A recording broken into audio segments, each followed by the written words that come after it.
Master, the tempest is raging, the billows are tossing high. The sky is o'ershadowed with blackness, no shelter or help is nigh. Carest thou not that we perish? How canst thou lie asleep, when each moment so madly is threatening a grave in the angry deep? The winds and the waves shall obey thy will. Peace be still, peace be still. Whether the wrath of the storm-tossed sea, or demons or men or whatever it be, no water can swallow the ship where lies the Master of ocean and earth and skies. They all shall sweetly obey thy will. Peace be still, peace be still. They all shall sweetly obey thy will. Peace, peace be still.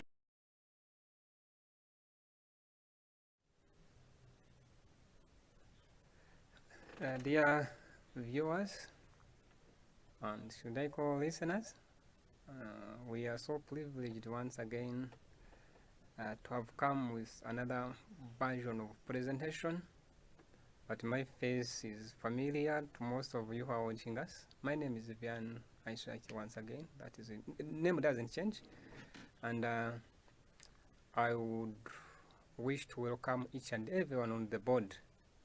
Today I'm having my guest who is going to speak to us, but he's going to use the layman language, or the language that can be understood by few, though even the English is not for everyone, but he's going to speak with his commonest language. I'll be here to translate it for him. Mwene data rero turakwakira muri studio zacu, waje kwibwira abakumva n'abakureba, noneho mbe nyuma ukaza kuduha impamba watugeneye. Urakoze cyane. Rakoze nawe mwene data kuba munyakiriye hano muri studio. Thanks for welcoming me in this studio. Dushimye Imana iduhaye umwanya wo kongera kugira ngo tuganire ku ijambo ryayo. He is really thankful to God who has given us this other opportunity to talk about his name. Amazina yanjye banyita Kabayiza James. That is the name doesn't change. Akaba ari tugiye kuganirira hamwe iri jambo ryayo. He is our guest and the one who is going to speak to us. Tutarakomeza, before we go on, abanza dusenge. Let's humble ourselves for the word of prayer.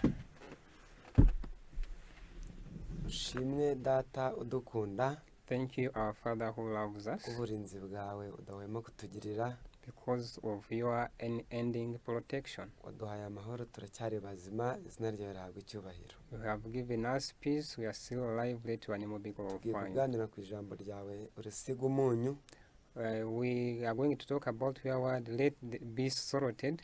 Tugirira akamaro ndetse n'abaryumva tubigusabye mu izina rya Yesu. Let it benefit us and those who are listening to us, in Jesus' name we prayed. Amen.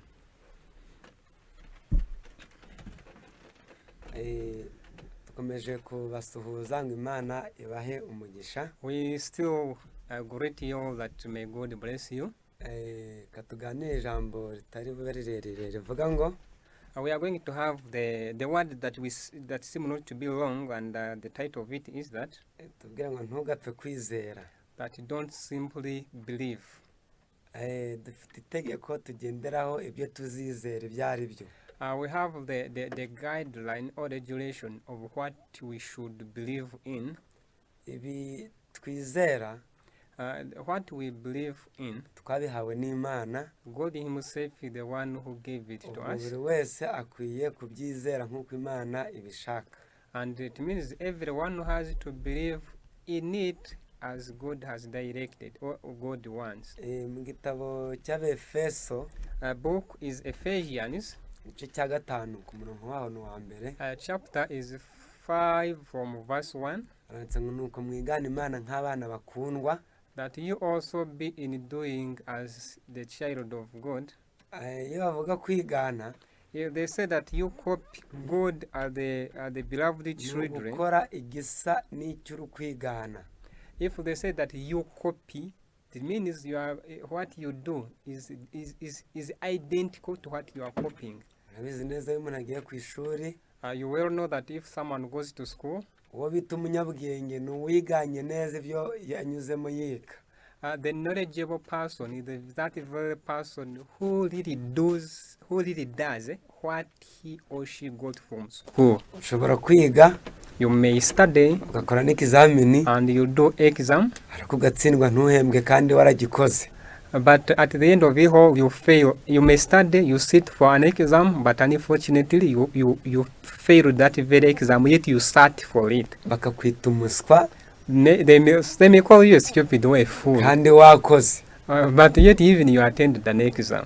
ukicara ku ntebe umwaka ugashira You sit in a room for almost a year. ukishura minervare cyangwa amashiringi ya school fees, You pay school fees and all tuition, uniform ukayambara and probably even you put on a uniform, kandi ukaza ku gihe, and even you attend classes in time. ariko umwaka washira bakakubwira ngo wundi wari urimo n'uzasubiramo.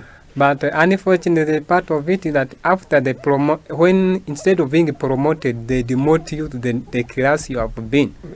warabyujuje ariko ntabwo wabyujuje nk'uko wabitsabwe. You did all what it required you, but not all what was you didn't do all necessities. hari aho bakubwiraga ngo rimwe guteranya rimwe ni kabiri, wowe ukandika ngo rimwe guteranya rimwe ni rimwe. Take an example. Maybe this is just a simple mathematics. Say instead of 1 plus 2, this is equals 2.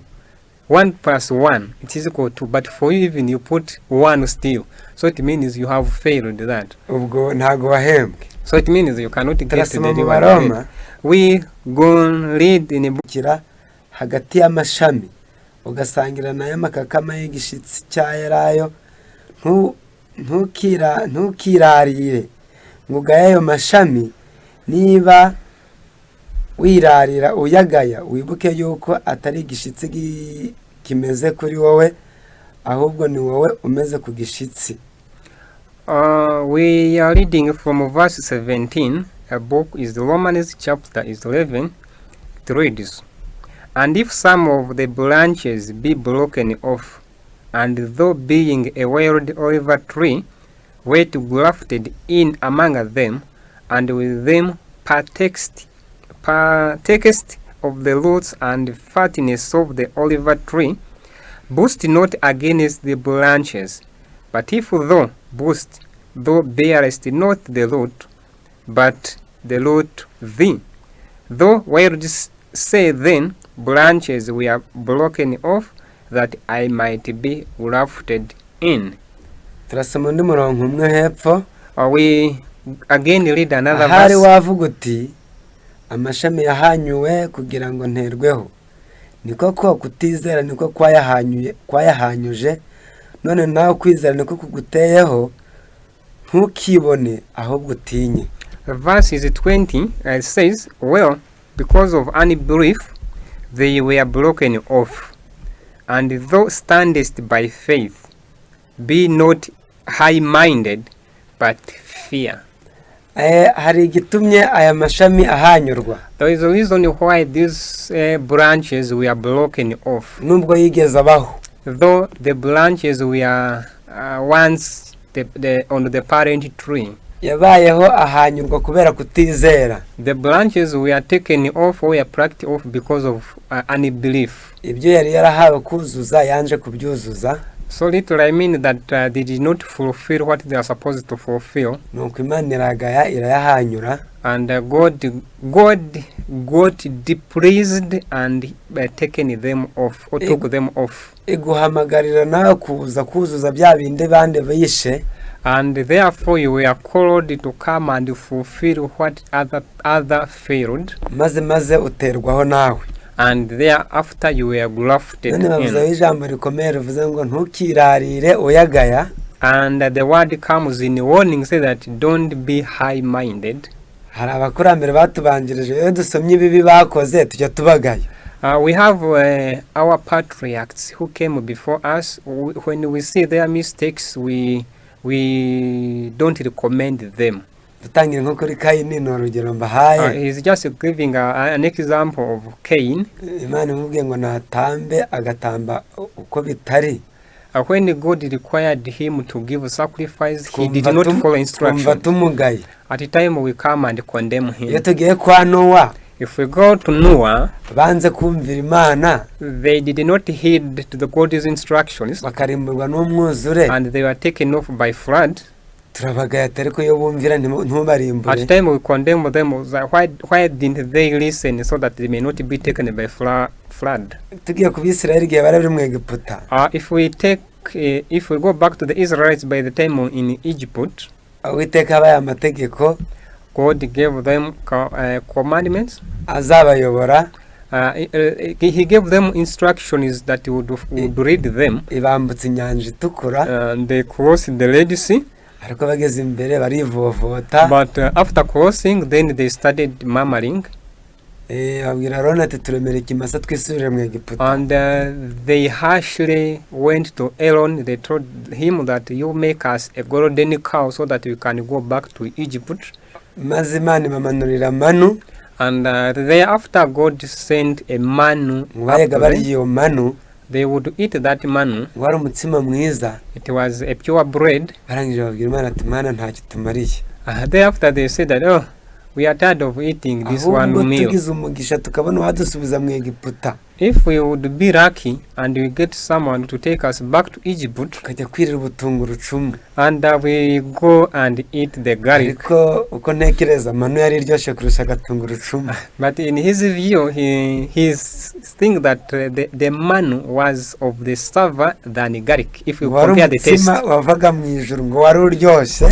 we hear that it was bread from heaven and it was so sweet. And it was like a bread that was mingled by olive oil. Literally meaning that it was so sweet. But because of so numbedness, they preferred the garlic instead of that pure bread. If we hear all those stories, the sorrowful stories, we feel we can condemn them. But there is another warning that we have to be so careful as we blame this. If we blame these taken off branches, we were grafted in by faith. As though the branches were taken off, and we are grafted in as like a wild olive. And we have to be so careful. If we do likewise, like what they did, we can as well be taken off. There are things that we are asked to believe.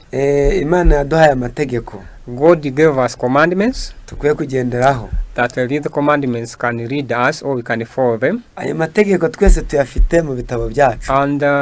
for those who believe in the Bible, those the commandments are there.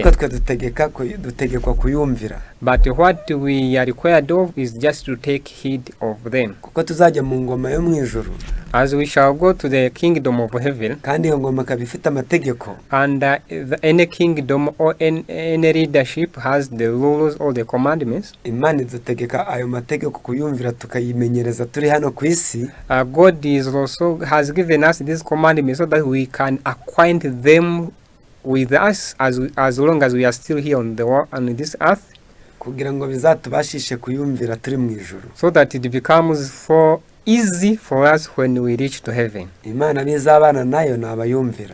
And God will abide with those who heed to what He instructs. When we read the book of Mark, chapter, book is Mark, chapter 7, verse 7, book is Mark. We see a great word there.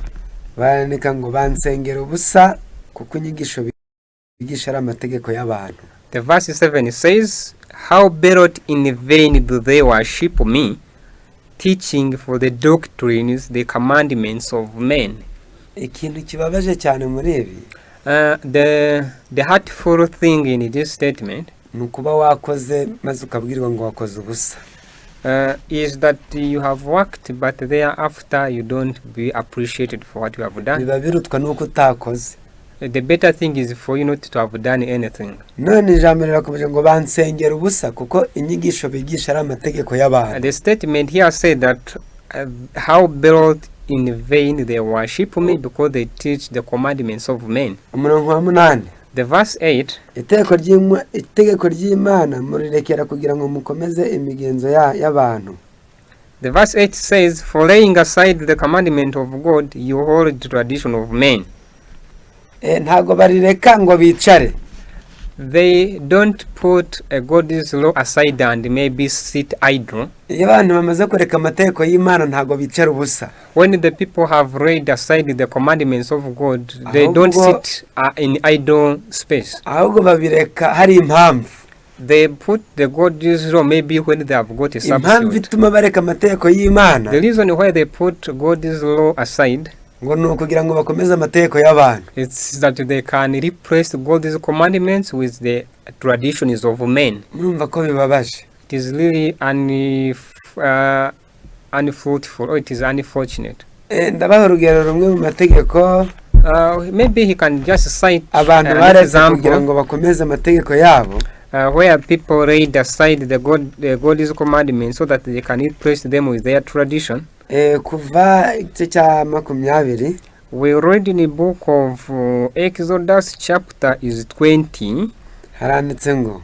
There it is written, chapter is 20. Dere ku murongo waho wa 2. We can start from verse 2. Uwiteka Imana yawe yagukuye mu gihugu cya Egiputa mu nzu y'uburetwa, ntukagire izindi mana mu maso yanjye. Nturukiremere ibishushanyo bibajwe cyangwa isa n'ishusho iri hejuru mu ijuru. Verse 2 is saying, we are in Exodus chapter 20. We started from verse 2 and it reads, I am the Lord thy God, which have brought thee out of the land of Egypt, out of the house of bondage. Thou shalt have no other gods before me. Iri tegeko, this commandment, abantu bararyishe, many people have transgressed it, maze nabo bishiriraho iryabo. and thereafter they replace it with their own tradition or with their own law or a commandment. Muri Zaburi 115. The book is Psalms 115. Dere ku murongo wa 3.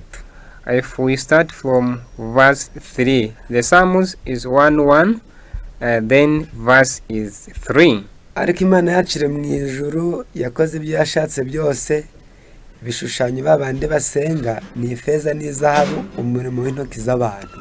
The verse is the 3. Book is Psalms, chapter is 115. It reads, but our God is in heavens, he hath done whatsoever he has pleased. The idols are silver and gold, the work of men's hand. Bifite akanwa ntibivuga. Verse 5 is, they have mouth, but they speak not. Bifite amaso ntibirora. Eyes they have, but they see not. Bifite amatwi ntibyumva. They have ears, but they hear not. Bifite amazuru ntibinukirwa. Noses have they, but they smell not. Bifite intoki ntibikorakora. They have hands, but they handle not. Bifite ibirenge ntibigenda. They feet they have, but they walk not. Kandi bivugisha imihogo yabyo. Neither speak they through their throat. Murabyumva ko ibi bintu bikomeye kandi bibabaje. This is really so strange and it is so hurtful. Imana yacu iri mu ijuru. Our God is in heaven. Kandi yakoze ibyo yashoboye byose kandi byiza. He did everything that he wished and everything is perfect. Yaraturemye. He created us. Ikiduha amahoro. And he gives us peace. Ikaduha imvura imeresha imyaka tukarya. He powers rain that flourish the fruits and the vegetables and we do eat. Iduha umwuka duhumeka. He gives that breath to breathe. Ariko abantu barayanze. But the people have shunned him. ngo biremere ibyo bishushanyo and in him they placed in other gods, ngo bibe imana yabo. so the images to ariko be iyo their dusomye God. hano mwe mwabyumvishe neza But if you've been following us clearly, what we've just read here, ngo bifite amaso ntibireba, that they have eyes but neither do they see. bifite n'amatwi ntibyumva. They have ears but they don't hear. ariko cyaba kibabaje kubwira utumva. But what unfortunate is to tell someone whom you know that person is not waba here. waruhiye ubusa. That means you really wasted much of your time. ntabwo bigenda.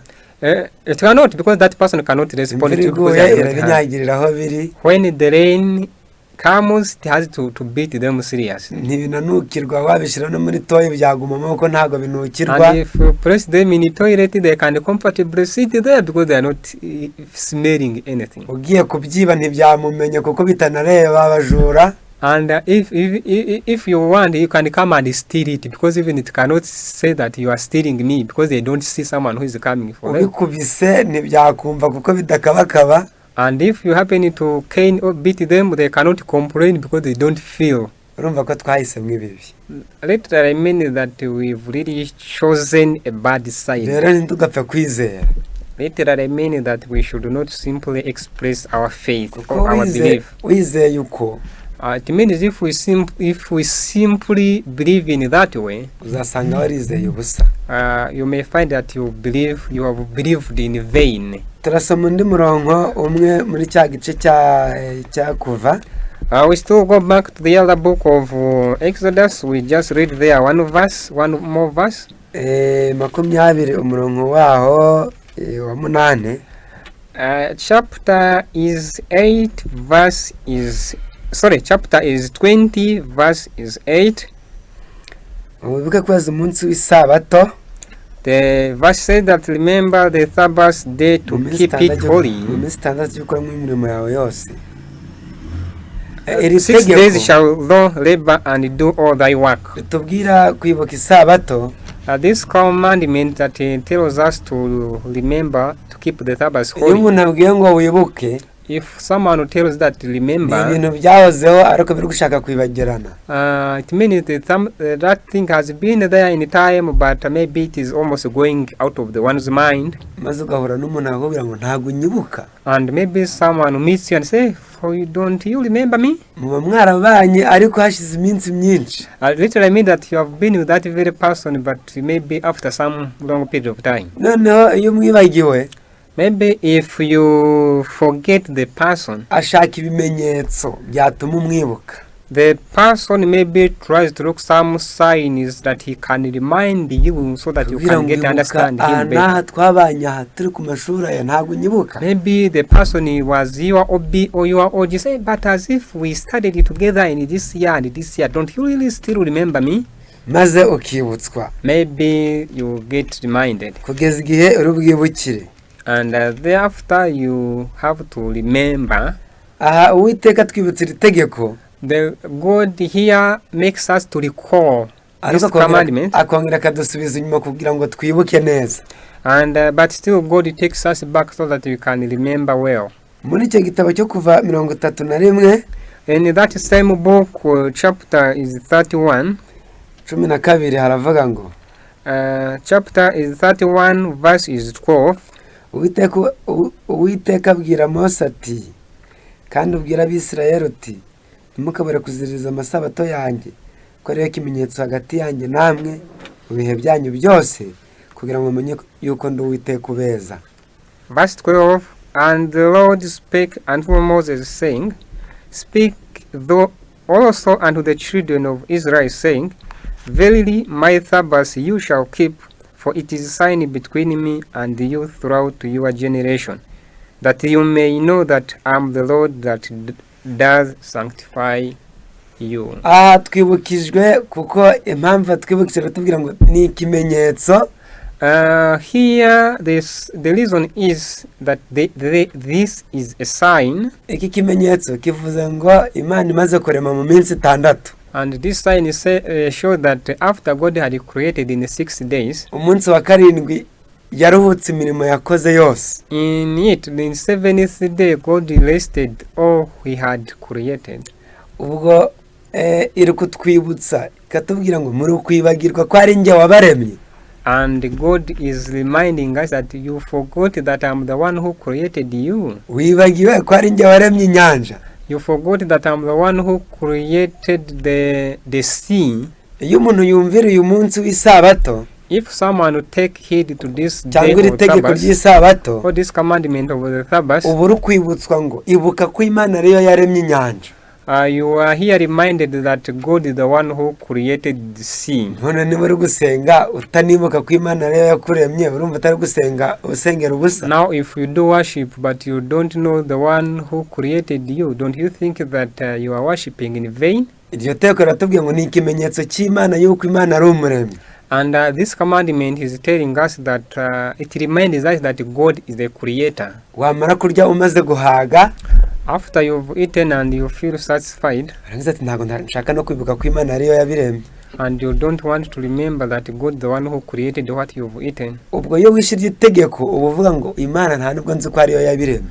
And if you don't abide with that commandment, then you are saying that God is not the one who created them. Rero muri aya masaha, at this juncture, mureke twongere twe gupfa kwizera gusa.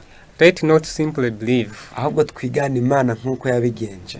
Let's copy and paste what God did. Imaze kurema yararuhutse. After God had created, then he rested. Ubwo iri kutubwira ngo tujye turuhuka natwe. Then God is telling us that we should as well get rest. Utazaruhuka, he who will not rest, azahanyurwa. The person will be plucked off. Umunsi uheruka abwirwa ngo ntago mbazi. And the last day you will hear the statement saying that I don't know you. Kugira ngo Imana izatwibuke nayo. In order for God to remember us on that day, natwe nuko twibuka ko yaremye.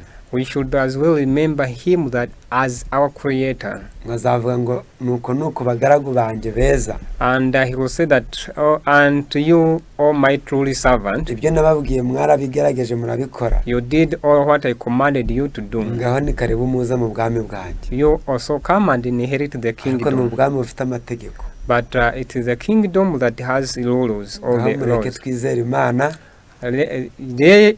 Let therefore believe in God. Kwe kwizera ibindi bintu by'abantu. And not believe other traditions of men.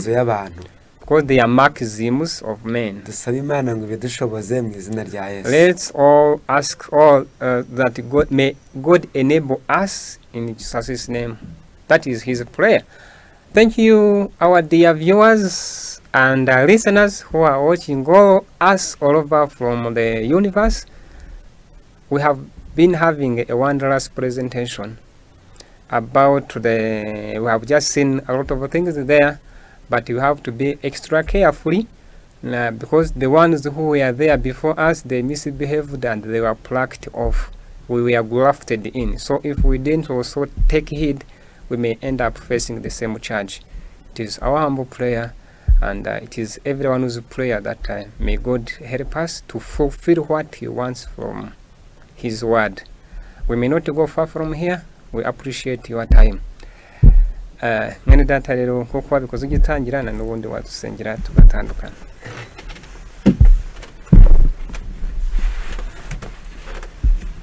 Dukomeje kugushima.